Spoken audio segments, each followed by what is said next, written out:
Is that so much fun? Okay, watch out, Aaron. Okay, that's fun.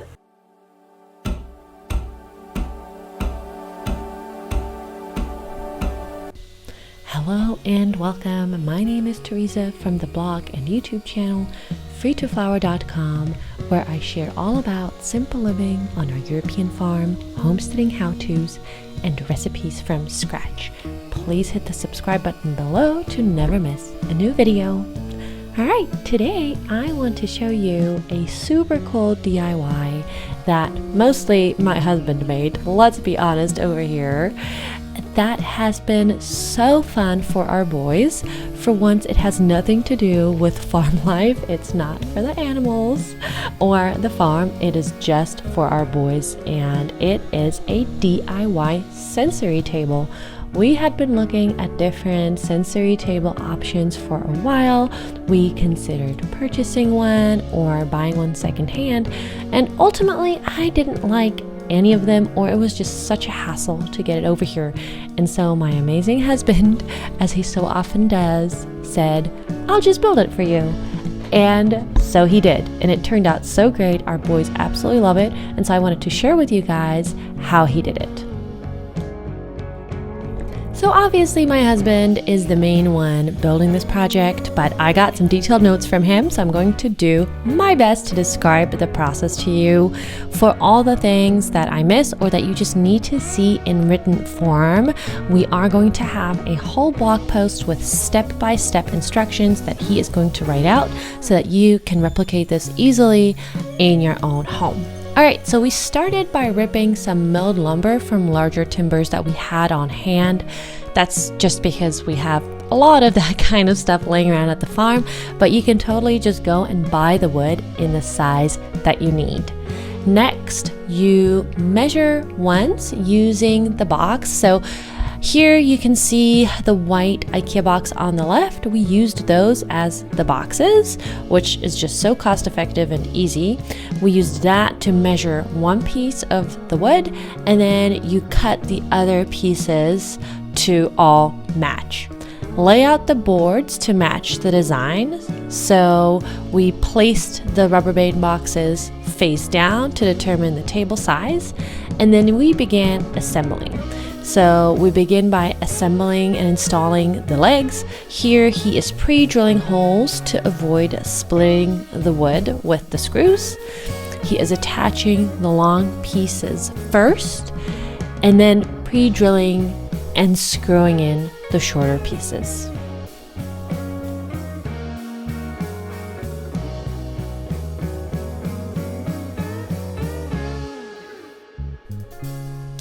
The uneven nature of milled lumber gives this project a slightly more rustic look, which we thought was actually perfect and matched the aesthetic that we were going for, even though I will say the aesthetic is not the main thing that we are focusing on over here. The main point was functionality and robustness, so that even if one of our two rowdy boys climbs into the water table, which it is not intended for that use, but if that was to happen, it can withstand it and it just won't collapse on anybody.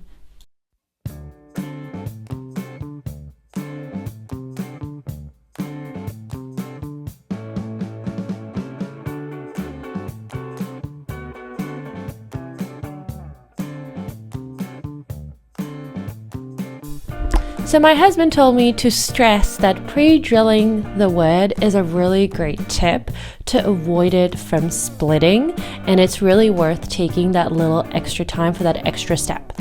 He's also saying that wood glue is great for some extra hold, but he didn't have any on hand, so he decided to just go with long screws with star drive heads for a firm grip. Alright, after he attached the first short piece, you can see that the frame is starting to take shape very quickly.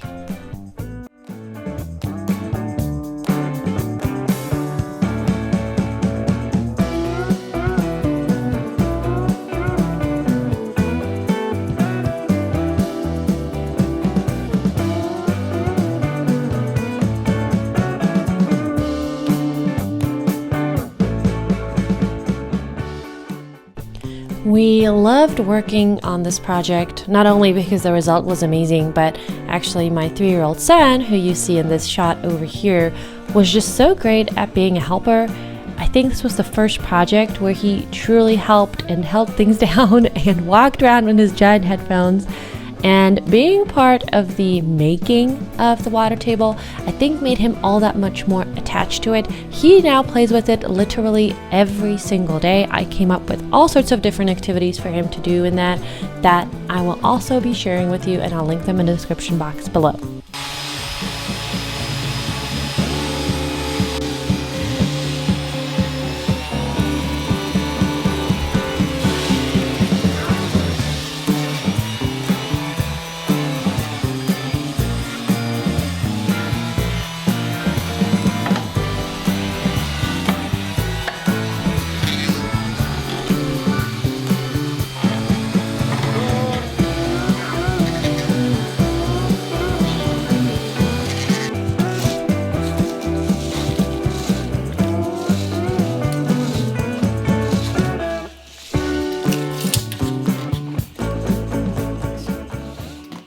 Since our wood is a little bit rough, we are sanding it down over here. This is for kids' use. We don't want endless splinters. And so my husband went and sanded down all the edges and anything that could be rough and that could injure anybody.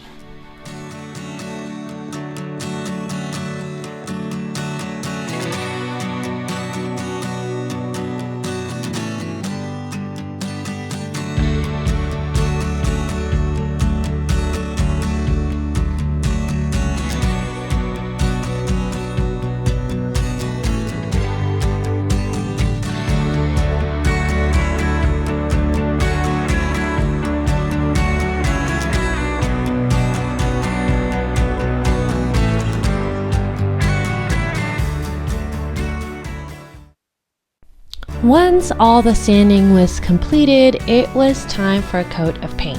Now, I will say this is not my favorite color, but this was a non-toxic paint that we had on hand. I would have probably preferred a white, but then to be honest, the kids would probably get that all dirty and it would look horrendous, whereas this color is really nice and robust while being non-toxic, which ultimately was much more important to me than the color itself.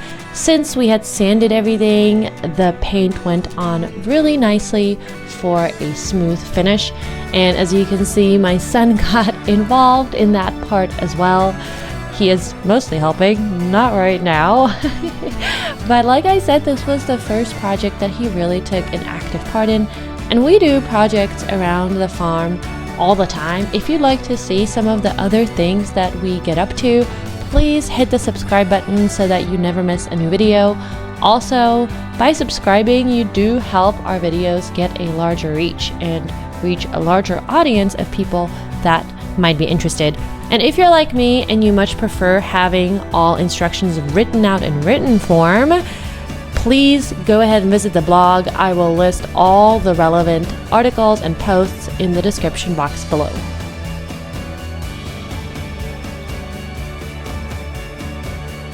And here we are. Here is the finished product.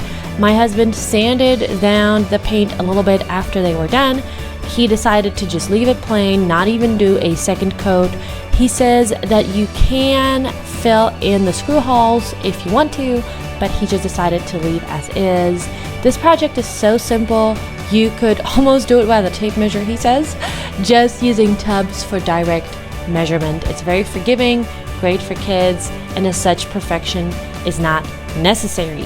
What I love about it is that it doubles up both as a water table and a sensory table. So my son and I, we actually planned out his first activity quite ahead of time.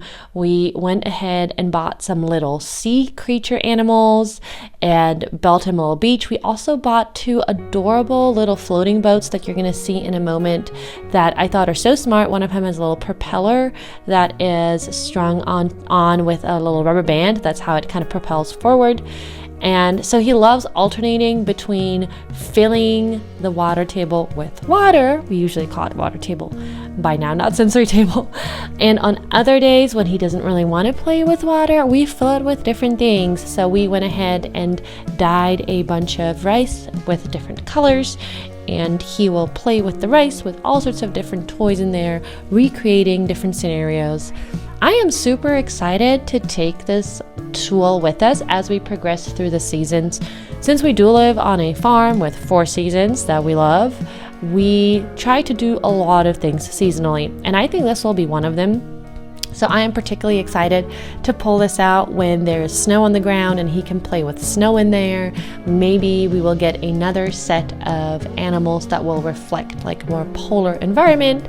We've also started some very gentle little homeschool sessions with my son.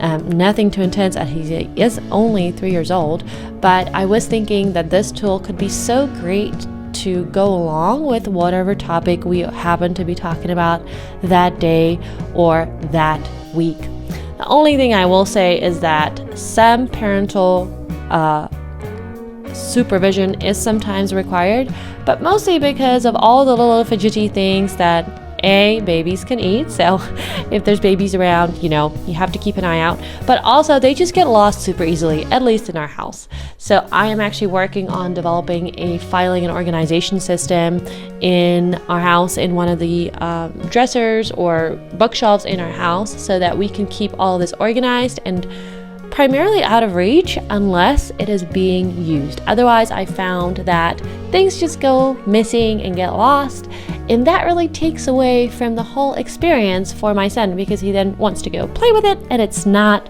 where everybody expects it to be. So I'm probably going to make a whole separate video about that. If this is something that would interest you, please let me know in the comments below. This is not my typical content. I'm usually in the kitchen and around the farm, but home organization and some minor improvements are on my bucket list for this fall-winter season. So if you would like to see more of that, please let me know in the comments below. Ready? Okay. You ready? Ready? Thank you so much for following along this week's video. If you haven't already, please smash the subscribe button so that you can get notified when our new videos are released. We make a new video every single week. And once again, if you would like to see all the instructions in written format, as well as all of my recipes from scratch, updates on our animals, specifically things like meat birds and other things that we have on our European farm, check the description box below and visit our blog, www.feedaflower.com.